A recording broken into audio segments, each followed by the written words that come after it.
9000 పెట్టి display మార్పించిన 10 days లోనే మళ్ళీ డిస్ప్లే డ్యామేజ్ అయిపోయింది ఈ మొబైల్కి. అసలు ఏం చేసినా డిస్ప్లే బ్రేక్ అవ్వదు అని అడ్వర్టైజ్ చేసిన మొబైల్స్ కూడా ఒకదాని తర్వాత మరొకటి పగిలిపోతుంటే ఇంకెవరిని క్వశ్చన్ చేస్తాం. ఈ వీడియోలో మీరు చూసిన మొబైల్ మోడల్ వచ్చేసి Oppo F31 Pro Plus. Car ఎక్కించి బైక్ ఎక్కించి సుత్తితో కొట్టి మరి ఈ ఫోన్ అసలు బ్రేక్ అవ్వదు అని అడ్వర్టైజ్ చేశారు. కానీ ఇది కస్టమర్ చేతిలో పగలడం మొదటిసారి కాదు, రెండోసారి.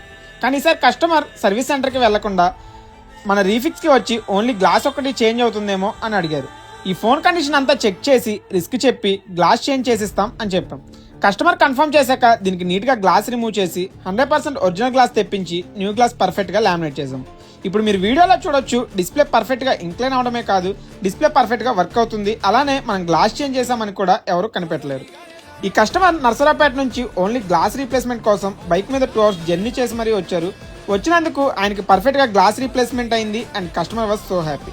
అంత దూరం నుంచి కస్టమర్స్ మన రీఫిక్స్కి రావడానికి ఒకే ఒక్క కారణం మనం ఇచ్చే భరోసా. సో మీలో కూడా ఎవరికైనా సేమ్ కైండ్ ఆఫ్ కంప్లైంట్స్ ఉంటే స్క్రీన్ మీద కనపడే నెంబర్స్కి కాల్ చేయండి. అలానే ఈ వీడియోని మీ ఫ్రెండ్స్ అండ్ ఫ్యామిలీతో షేర్ చేయండి. Follow our page for more videos like this. Thank you.